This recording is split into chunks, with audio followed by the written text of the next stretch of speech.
की मोहलत रह गई है। इसके बाद स्मगलिंग करने वालों लांचों को समंदर में गर्क कर दिया जाएगा। गैर कानूनी मुकीम, गैर मुल्कियों और स्मगलिंग करने वालों के खिलाफ ज़ीरो टॉलरेंस की पॉलिसी है। दुनिया की कोई रियासत ऐसे गैर कानूनी धंधों को बर्दाश्त नहीं कर सकती। हम पूरी ताकत से रियासत की रिट को बरकरार रखेंगे। जिस दिन से आर्मी चीफ ने माफिया को लगाम डाली है, उस वक्त से अब तक तकरीबन 57 रुपये डॉलर सस्ता हो गया है और साथ ही बैरूनी कर्जों में डॉलर सस्ता होने की वजह से 6,616 अरब रुपए कमी हो चुकी है। नेशनल एक्शन प्लान के हवाले से जारी मुहिम इस वक्त पीक पे है। बलूचिस्तान के वज़ीर आला मीर अली मर्दान डोमकी की जानिब से मैं सिंध गवर्नमेंट का शुक्रिया अदा करना चाहता हूँ, जिनकी मुश्तरक कोशिशों से ईरानी तेल की स्मगलिंग कम हो चुकी है। इंटर प्रोविंशियल बॉर्डर को हार्ड करने या सख्ती लाने के बाद जो खपत है ईरानी डीजल की, जो डिमांड है वो तकरीबन 20 से 30% कम हो चुकी है। जिस तरह आपको मालूम है कि जो गैर मुल्की तारकीन वतन हैं उनको बाहर भेजने के लिए इम्प्लीमेंटेशन प्लान पे बहुत तेज़ी से कार्रवाई की जा रही है। इस वक्त नादरा का AVIS सिस्टम तैयार है, जो तकरीबन ऑल एंट्री पॉइंट्स जो प्रोविंसेस के हैं बलूचिस्तान के साथ, और इसी तरह जो वेस्टर्न बॉर्डर है हमारा, वहाँ पे एंट्री और एग्ज़िट पॉइंट्स पे ये सिस्टम लगाया जा रहा है, जो हर एलियन को, जो हर गैर मुल्की एलियन को उनके फुटप्रिंट्स को रिकॉर्ड करेगा, ताकि भेजने के बाद वो वापस अगर आए भी तो उनका डेटा नादरा के पास हो। इस तरह इंटर प्रोविंशियल बॉर्डर्स पे भी जॉइंट चेक पोस्ट कायम किए जा रहे हैं, ताकि अगर ये गैर कानूनी इमिग्रेंट्स वापस शहरों में अब्जॉर्ब होने की कोशिश करें तो उनका रास्ता रोका जा सके। इसके अलावा इफेक्टिव ग्राउंड चेक्स के ज़रिए पूरे रीजन में जो गैर मुल्की गैर कानूनी इमिग्रेंट्स हैं उनका डेटा रीचेक किया जा रहा है। जो हमारे मुख्तलिफ इदारों के पास डेटा है उसको सिंक्रोनाइज करने के लिए ग्रॉस रूट लेवल पे एक मुनज़्ज़म कार्रवाई जो है वो अंडरवे है, ताकि हम चेक और काउंटर चेक कर सकें कि वाकई जो डेटा हमारे पास है उसकी एक्यूरेसी कितनी है। और मैं ये भी बताता चलूँ कि पाकिस्तान ये सारे कार्रवाई एक इंटरनेशनल लॉ जो UN रेजोल्यूशन का 1333 है के मुताबिक कर रहा है, और इस रेजोल्यूशन के मुताबिक उनको जो प्लान करते हैं, कमिट करते हैं, फाइनेंस करते हैं या टेररिस्ट एक्टिविटीज़ में हेल्प करते हैं, उनको निकालना हर स्टेट की जिम्मेदारी है। और आपको ये भी मालूम है कि स्मगलिंग में, टेररिज्म में और क्राइम्स में जो एलियंस हैं, जो गैर कानूनी एलियंस हैं, उनका यानी इन्वॉल्वमेंट का डेटा आप सब के सामने है। जिस तरह अभी इस साल में 20 खुदकश धमाके हुए हैं, उसमें 13 धमाकों में गैर कानूनी अफ़गान एलियंस या इमिग्रेंट्स शामिल हैं। इस जस्टिफिकेशन को मैं इसलिए रिपीट करना चाहता हूं कि ये UN की रिजोल्यूशन में ये भी वाज़ेह तौर पे कहा गया है कि कोई भी मुल्क ऐसे क्रिमिनल अनासिर जिनकी कोई पुष्टपनाही हो और उनके फाइनेंस जो है वो प्रोवाइड की जा रही हों और वो हमारी सरजमीन को इस्तेमाल कर रहे हों, उनकी इजाज़त उनको नहीं दी जा सकती। इसी तरह जो नेशनल एक्शन प्लान है उसमें बलूचिस्तान लीड कर रहा है ताकि इस वक्त जो गैर कानूनी माइग्रेंट्स, चाहे वो सिंध से आ रहे हैं चाहे वो दूसरे इलाकों से आ रहे हैं, उनको हम जो एग्ज़िट पॉइंट्स है बॉर्डर्स पे, वहाँ से उनको हम बेदखल करें और जो डेडलाइन है उसके मुताबिक हम ये जो जिन लोगों के ख़िलाफ़ ये कैंपेन लॉन्च हुई है उनको हम बेदखल कर सकें। और now I so open to question please.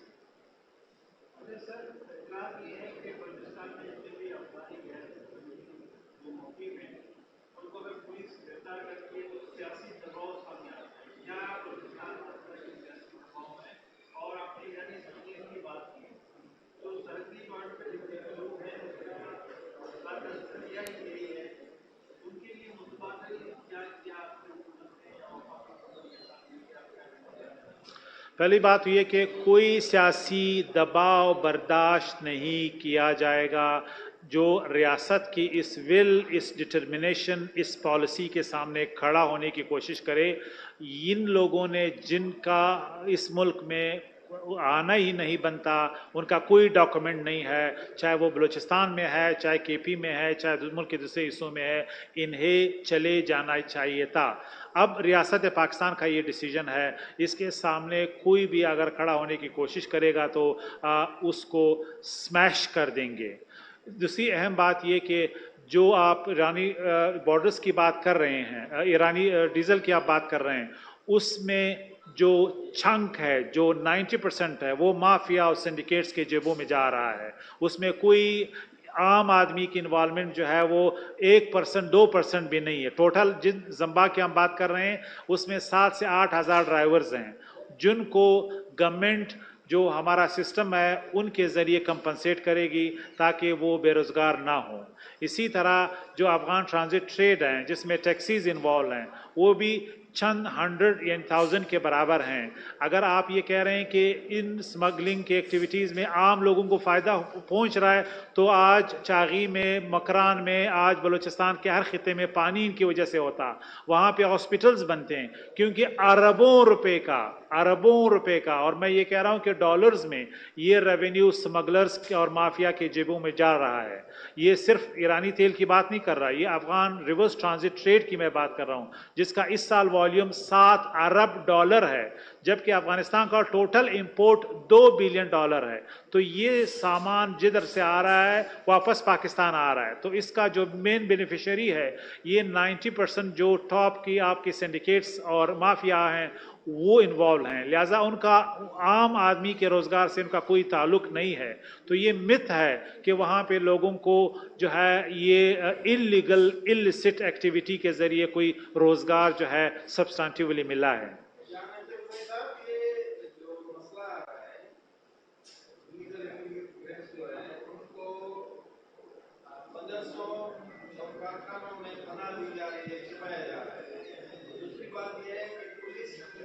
बना दिया है, इधर से पकड़ते हैं, पैसे लेके छोड़ देते हैं।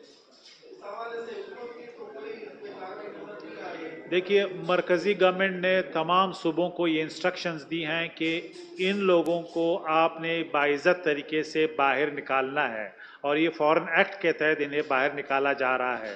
बहुत जल्द टेक्निकल लेवल इंफॉर्मेशन भी आपके सामने आ जाएगा कि किस तरीक़ेकार से इस डेडलाइन के बाद कहाँ पे इनको इकट्ठा किया जाएगा, किस तरह मैन पावर के ज़रिए जो है इनको मैनेज किया जाएगा और जो एग्ज़िट पॉइंट्स हैं किस तरह उन्हें निकाला जाएगा। ये सारी डिटेल्स इस एग्ज़िट के बाद हम आपके साथ शेयर करेंगे। लेकिन मैं ये कहूँगा कि पुलिस का किरदार बड़ा इंपॉर्टेंट है। बलूचिस्तान गवर्नमेंट ने, इसी तरह बाकी जो गवर्नमेंट्स हैं, they want to make sure कि इनके पास चेक हो, डेटा हो और ये फॉरेन एक्ट के तहत डिटेन हो और इन्हें बाहर भेजा जाए।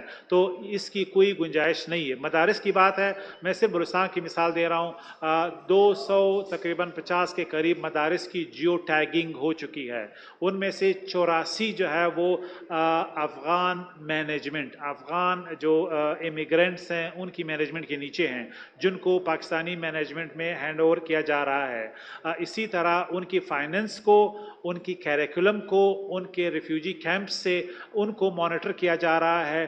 कोई भी स्पेस किसी भी यानी इंस्टीट्यूशन में, चाहे वो मदारिस हैं या दूसरे हैं, जिसमें कोई भी ऐसी एक्टिविटी जिससे आपको या हमें लगे या रिपोर्ट्स हमारे सामने आए कि इलीगल इमिग्रेंट्स को पनाह दी जा रही है या कोई सेफ हेवन्स बन रहे हैं, स्टेट के सामने कोई भी खड़ा नहीं हो सकता। ये स्टेट का रिजॉल्व है, लिहाजा ये कोई वो मेजर्स जो माजी में होते रहे नहीं है। ये रियासत पाकिस्तान का ये फर्म डिटर्मिनेशन है कि हमने इस मुल्क को एक नॉर्मल रियासत बनाना है, जिस तरह इस पूरे रीजन में बाकी रियासतें हैं। कोई भी शख्स वीज़े के बगैर, कोई फॉरेनर डॉक्यूमेंट के बगैर इस मुल्क में नहीं होना चाहिए, और ये इलीगल है। इसको सपोर्ट करना, इसको फैसिलिटेट करना, चाहे वो पाकिस्तानी हो या कोई और हो, वो रियासत पाकिस्तान के रिट को चैलेंज कर रहा है। लिहाजा they will be dealt with sternly.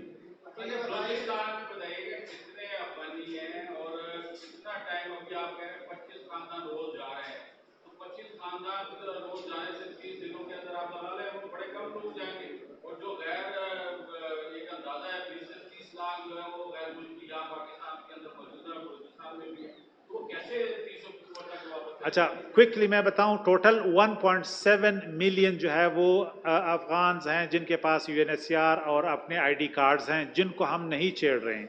जो टोटल एलियंस हैं उनकी तादाद 1.3 मिलियन है, जिनको हमने हर कीमत पे निकालना है इस डेडलाइन के बाद। दूसरी बात ये, बलूचिस्तान का जहाँ तक डेटा का ताल्लुक है, बलूचिस्तान में तकरीबन कोई 5.5 लाख तक वो इमिग्रेंट्स हैं जिसमें अफगान भी शामिल हैं, इसमें जिनके पास आईडी कार्ड्स हैं, जिनके पास यूएनएचसीआर के रजिस्ट्रेशन है। जो इलीगल हैं उनकी तादाद 4 से 5 लाख हो सकती है, और ये डेटा अभी भी जमा किया जा रहा है एज वी स्पीक ग्राउंड पे। हमारे जो लॉ इन्फोर्समेंट के इदारे हैं उनकी कोलैबोरेशन और कोऑपरेशन से हर घर को, हर महल्ले को, हर होटल को चेक किया जा रहा है, ताकि टाइम पे जब डेडलाइन एक्सपायर हो तो हमें उनकी लोकेशन पता हो और हम उनके को तमाम इदारों के यानी लीड रोल में इनको डिटेन करके बाहर भेजें। लिहाजा ये इसके लिए पूरा सिस्टम टैक्टिकल लेवल पे बनाया जा चुका है, जो मैं इस वक्त सिक्योरिटी रीज़न की वजह से शेयर नहीं करना चाहता।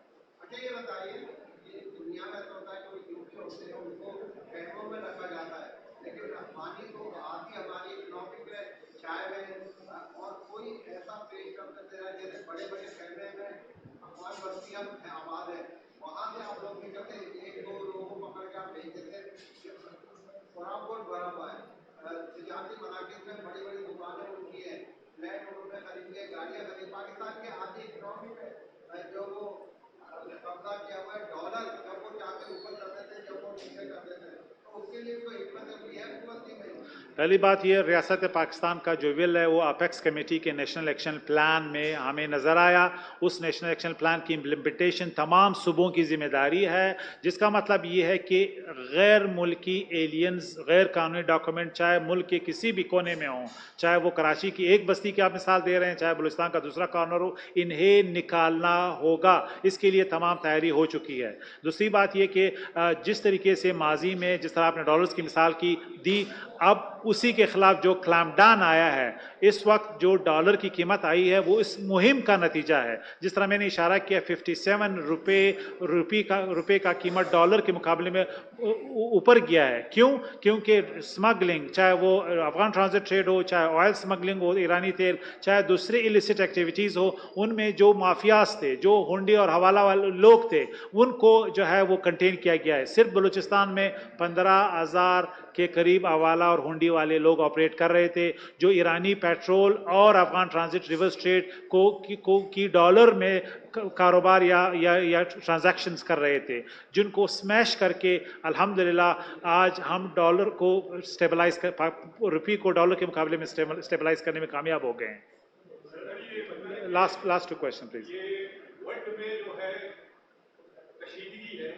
इस हवाले से जो है हम देखते हैं कि बलूचिस्तान गवर्नमेंट जो है वहां पर जो है नाकाम हो चुकी है।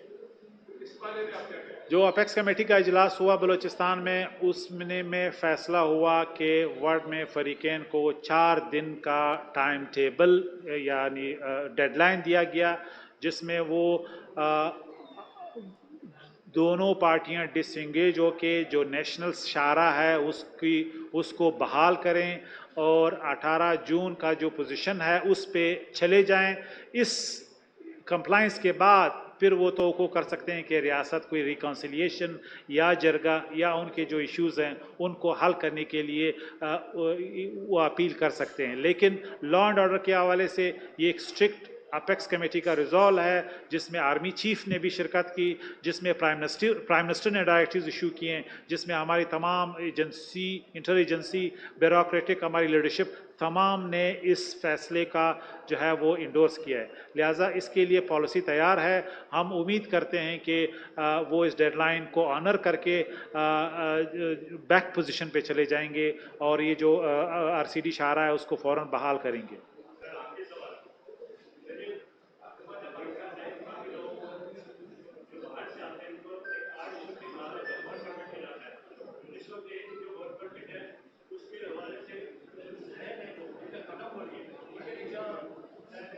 देखिए, जिनका वीज़ा एक्सपायर हो गया है दे हैव टू लीव, उनको निकाला जाएगा। जिनका पासपोर्ट एक्सपायर है उनको निकाला जाएगा। जिनका वर्क परमिट एक्सपायर है और वो जो कंसर्न कंपनी है वो रिन्यू नहीं करा रही है और वो यहाँ पे हैं, दे विल बी एक्सपेल्ड। ये पॉलिसी है, इसमें कोई एक्सेप्शन नहीं। थैंक यू सो मच जी, बड़ी मेहरबानी।